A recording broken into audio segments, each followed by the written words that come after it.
कक्षा 8 की कक्षा में 8 के सभी बच्चों का स्वागत है। आज हम आपको अगला पाठ, चतुर्थ पाठ वर्धमान महावीर के विषय में बताएंगे। सर्वप्रथम अगर आप देखेंगे तो ये महापुरुष, इनके विषय में चर्चाएं आपके पाठ में दी गई है। वर्धमान महावीर,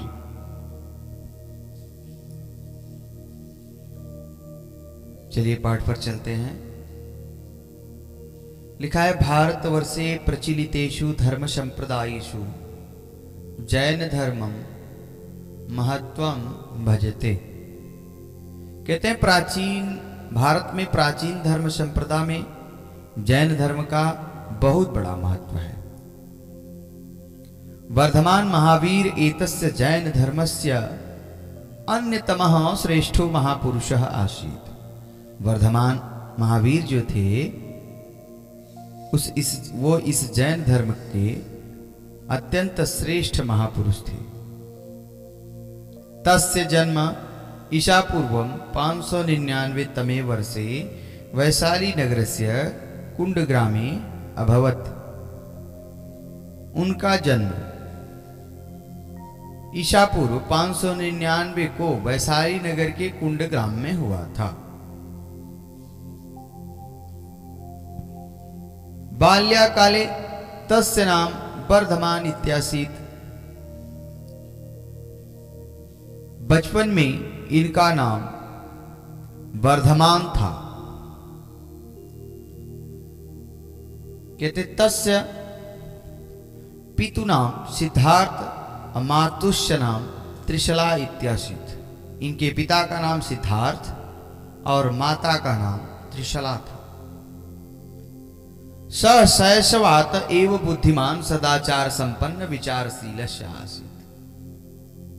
यह बचपन से ही बुद्धिमान, सदाचार संपन्न और विचारशील थे। तस्य विवाह यशोदा नामना राजकुमार्या सह अभवत। इनका विवाह यशोदा नाम की राजकुमारी से हुआ था। तस्य एका पुत्री प्रियदर्शिनी अजायत। इनकी एक पुत्री थी जिसका नाम था प्रियदर्शिनी। वर्धमानः बाल्याकालादेव विरक्त आसीत्। वर्धमान जो थे वो बाल्याकाल से ही विरक्त थे। समाजे प्रचलित आडंबरः वर्गभेदः जीवहिंसा च तस्यः मनसः विकलतायाः कारणानि आसन्। समाज में प्रचलित आडंबर, वर्गभेद, जीवहिंसा इनके मन की व्याकुलता का कारण था। कहते पितरी दिवंगते तस्य मनः शोकाद्विग्न अभवत्। पिता के मृत्यु के बाद इनका मन बहुत शोक में हुआ। मोहम माया च परित्यज्य सह स्वभ्रांतुः अनुमति गृहीत्वा सैन्यासम गृहीतवान्। कहते हैं पिता के मृत्यु के बाद जब इनका मन शोक से उद्विग्न हुआ तो मोह माया को छोड़कर इन्होंने भाई से आज्ञा लेकर संन्यास ग्रहण कर लिया। तदानीं सह 300 वयस्कः आसीत्। और इसके बाद इन्होंने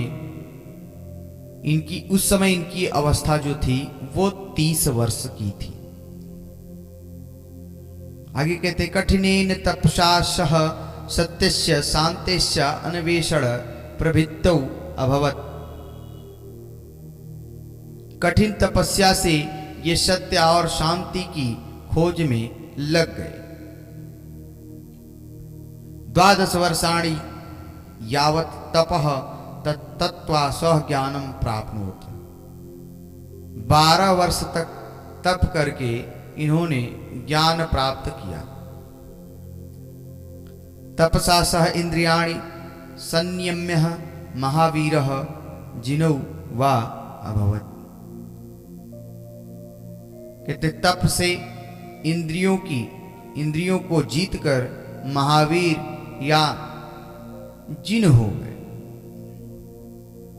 कहते हैं जैन मतानुसारेण वर्धमान महावीरात पूर्वम त्रयोविंशति तीर्थकराः अभवन। जैन मत के अनुसार वर्धमान महावीर से पहले 23 तीर्थकर, वर्धमान महावीरात पूर्वम त्रयोविंशति तीर्थकराः अभवन। वर्धमान महावीर के पहले 23 तीर्थकर थे।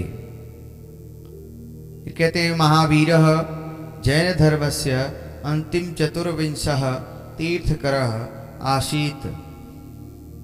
महावीर जैन धर्म के 24वें एवं आखिरी तीर्थकार थे।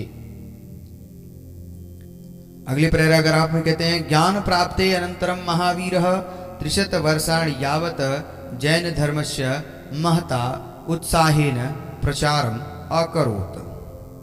ज्ञान प्राप्त करने के बाद महावीर ने 30 वर्ष तक जैन धर्म को बहुत उत्साह से प्रचार किया। शनै शनै भारतस्य प्रयासः सर्वेषु राज्येषु जैन धर्मस्य सम्यक् प्रचारं संजातः। धीरे धीरे भारत के प्रायः सभी राज्यों में जैन धर्म का अच्छी तरह से प्रचार हुआ। कहते हैं तेन प्रदर्शितेन मार्गेण जना कैवल्यम प्राप्तुम समर्थाः भवन्ति। इनके द्वारा दिखाए गए मार्ग पर चलने से लोग मोक्ष प्राप्त करने में समर्थ होते हैं। तस्या मतेन न केवलम मनुष्याः पशवः। इनके मत के अनुसार न केवल मनुष्य बल्कि पशु पक्षी पशवः पक्षिणश्च वा प्राणवन्तः अपितु वृक्षादिषु प्रशस्तरादिष्वपि प्राणाः सन्ति। इनके दिखाए गए मार्ग पर सम्यक उपासना करने से न केवल न पशु पक्षी अपितु सभी प्राणी वृक्ष पत्थर आदि में भी प्राण होते हैं। फिर कहते हैं महावीरस्य उपदेशानुसारेण सम्यक दर्शनम सम्यक ज्ञानम सम्यक चरित्रम इति त्रिरत्नोपासनया जना मोक्षम लभ्यते। महावीर के उपदेश के अनुसार सम्यक दर्शन, सम्यक ज्ञान और सम्यक चरित्र, ऐसे त्रिरत्न की उपासना से लोग मोक्ष को प्राप्त करते हैं। फिर कहते हैं कि शुद्धाचरणाय सत्य अहिंसा अस्तेय ब्रह्मचर्य अपरिग्रह इति पंच महाव्रतान विधानम स अकरोत्। साधारण जनै सह बिंबिसारै अजात शत्रु प्रभृतयो राजनः अपि तस्यः उपदेशै प्रभाविता अभवन्। कहते हैं कि शुद्ध आचरण के लिए इन्होंने 5 महाव्रतों अहिंसा, सत्य, अस्तेय, ब्रह्मचर्य और अपरिग्रहण का विधान किया। फिर आगे कहते हैं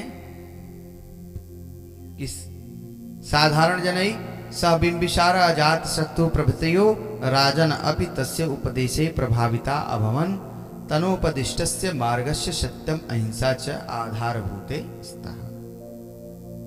यानी इनके उपदेशों से प्रभावित हुए लोग द्वारा इनके उपदेशित मार्ग के आधारभूत सिद्धांत थे और वो सिद्धांत सत्य और अहिंसा। कहते हैं द्विसप्तीय वर्षयसि पाटलिपुत्रे समीपे पावापुरी स्थाने महावीरः रुग्णो जातः निर्वाणं च प्राप्तः। 72 वर्ष की अवस्था में महावीर पाटलिपुत्र के समीप पावापुरी स्थान पर रोगग्रस्त हुए और मोक्ष को प्राप्त हो गए। इनका शरीर निर्वाण गति को प्राप्त हो गया। इसी के साथ चतुर्थ पाठ वर्धमान महावीर समाप्त होता है। हम सभी बच्चे इसको अपनी उत्तर पुस्तिका में ध्यान से लिखें।